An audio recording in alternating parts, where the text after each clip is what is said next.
Okay, so are you ready to get the inside scoop on Trump's 2025 immigration plan? Ready when you are. All right, well, get ready because we're going deep today. Deep dive. That's right. With not just one or two, BUT, 3 expert immigration lawyers. Oh, wow. Yeah, we've got Kaushik Ranchid, Jacob Sapotnik, and Curtis McBean. I've heard of them. Yeah, they've all got their own YouTube channels, and they are not holding back on what they think is coming. Oh, this is going to be good. I know, right? And they're all looking at the plan through different lenses, which is what I think makes this so fascinating. Definitely. I'm really curious to hear their takes. Me too. And whether you're someone who's going to be directly impacted by these changes or you just want to cut through the political noise. Yeah. This deep dive is for you. Absolutely. All right. So first up, let's talk about the big one, the one everyone's buzzing about. Deportation. We got a deportation. All 3 lawyers agree that mass deportation is a key promise from Trump. Okay, so we're talking like targeting criminals, recent arrivals, anyone with an existing removal order. Yeah. All of that. But then McBean throws a real wrench in the works. What do you mean? He suggests that mass deportation on the scale Trump's talking about might actually be logistically impossible. Really? How so? Well, he argues that there just aren't enough resources. Like what? Enough immigration judges, even cooperation from other countries to really pull it off. Huh. It's interesting. So if they can't actually deport everyone they're saying they will, what's the plan B?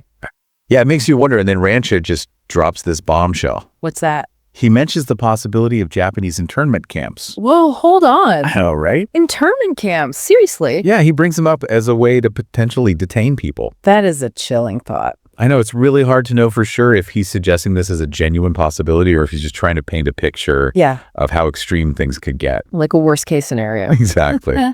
But it definitely raises some serious questions about human rights and how far the administration might be willing to go. Absolutely.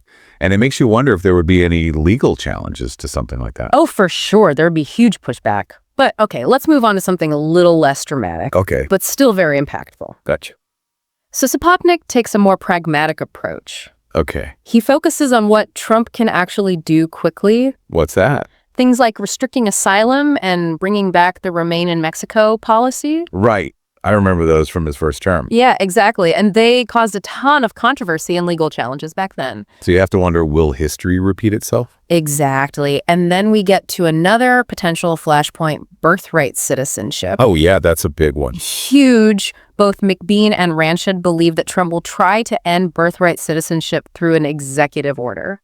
Wow, that would be massive. It would have huge ramifications for families for generations to come for the very idea of what it means to be American. And is that even constitutional? That's the million-dollar question. It would almost certainly trigger a massive legal battle. Possibly going all the way to the Supreme Court. Exactly. And this isn't just some abstract legal debate happening in a courtroom. Right. This affects real people. Exactly. Real families, their futures, the very fabric of American identity. It's high stakes. Definitely. And that's why this whole conversation is so crucial. Yeah, it's not just about politics. It's about people's lives. Exactly. All right. So we've got potential mass deportation questions about birthright citizenship. But that's not all. Oh, what else? If you're thinking about traveling or have family abroad, you need to listen up because both McBean and Sapotnik say travel bans are back on the table. Really? Yeah. So we're talking like bans on travel from certain countries? Potentially, they're specifically talking about Muslim-majority countries, plus visa delays the whole 9 yards. So if you've got a trip planned or family waiting to come to the U.S., this could really throw a wrench in things. That's a big deal for a lot of people. Definitely. And then Sapotnik brings up the public charge rule. It basically makes it harder to sponsor family members to come to the U.S. Oh, I see. If you don't meet certain financial criteria. So like you have to prove you can support them. Exactly. And this might sound like legal mumbo jumbo, but for a lot of immigrants, this rule could be the deciding factor in whether or not they can reunite with their loved ones. It's a good example of how these policies that get made in Washington, D.C. can have a huge impact on everyday people. Absolutely. And then there's McBean's mention of denaturalization. Denaturalization? What does that even mean? It basically means revoking someone's U.S. citizenship. Seriously? Yeah. He doesn't go into much detail about who might be at risk. Yeah. But the idea that naturalized citizens could lose their citizenship is pretty unsettling. No kidding. That's really scary. It is, and it makes you wonder what criteria they would use and how this would actually play out. Definitely, it raises some big questions about the future of citizenship in America. For sure, and what it means for people who've already gone through the process of becoming U.S. citizens, which can be a long and difficult process. And to think that could all be taken away. Yeah, it's a lot to process. It really is. I know, right?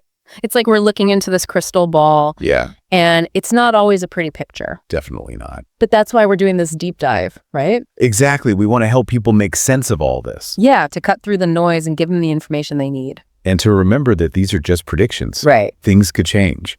Legal challenges are bound to happen. Oh, yeah, for sure. And the political landscape is always shifting. Always.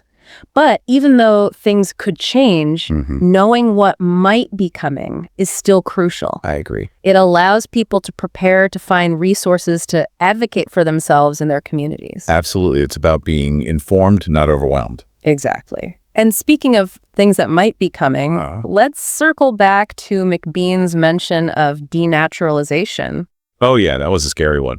It was, and it's a complex issue with some potentially serious implications. Dev, could you maybe break that down a bit more for our listeners? Sure. So basically, denaturalization is the process of revoking someone's U.S. citizenship. Okay. It's not something that happens every day, and there are very specific legal grounds for it. Like what? Like if someone committed fraud during the naturalization process, or if they concealed information. I see. But what's worrying here is that McBean seems to be suggesting that the Trump administration might try to broaden the scope of denaturalization.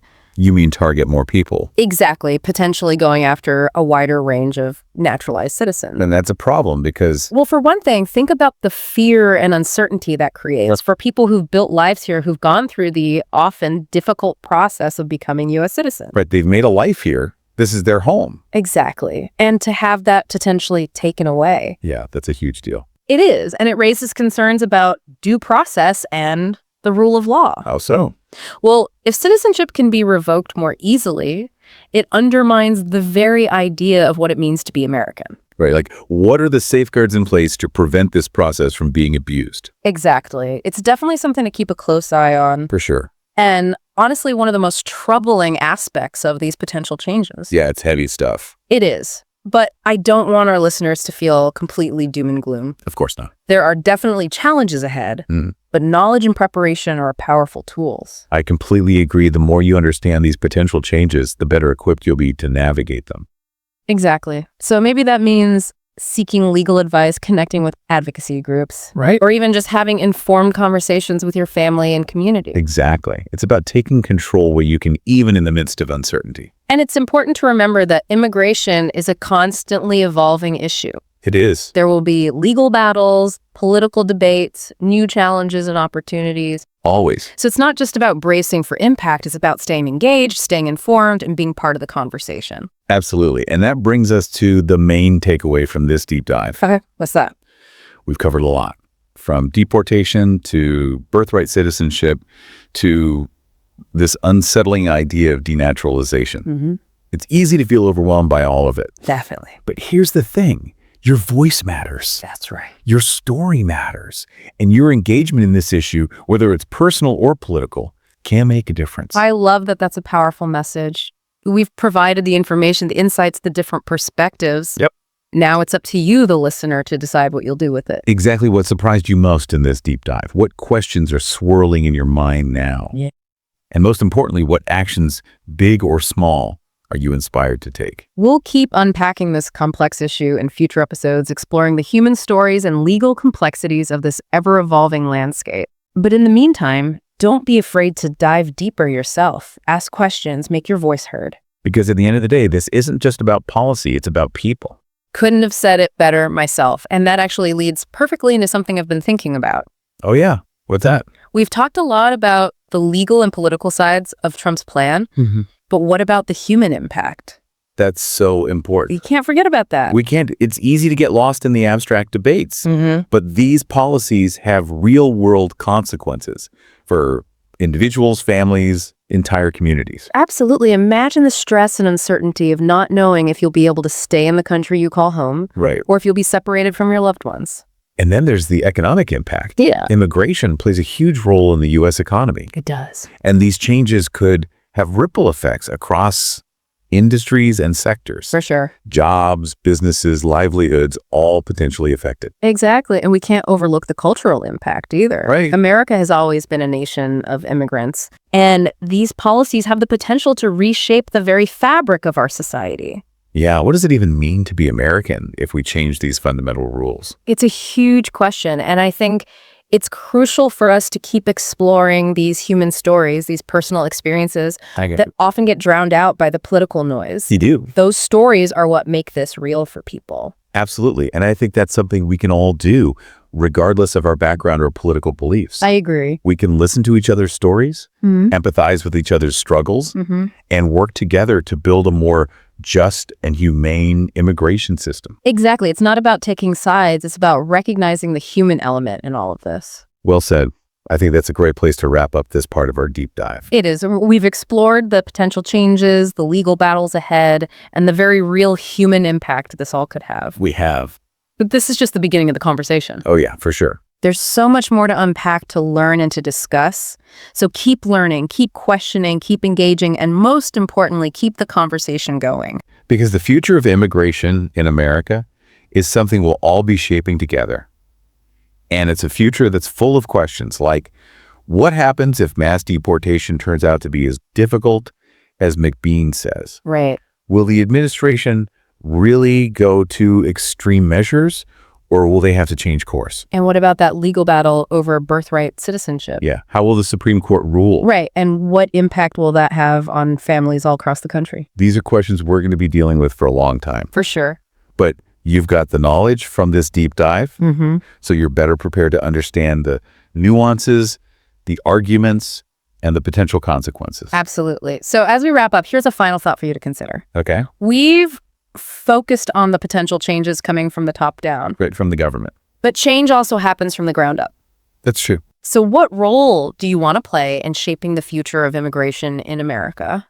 Will you speak up for those directly affected by these policies? Will you get involved in those debates and discussions? Will you support organizations working on the front lines?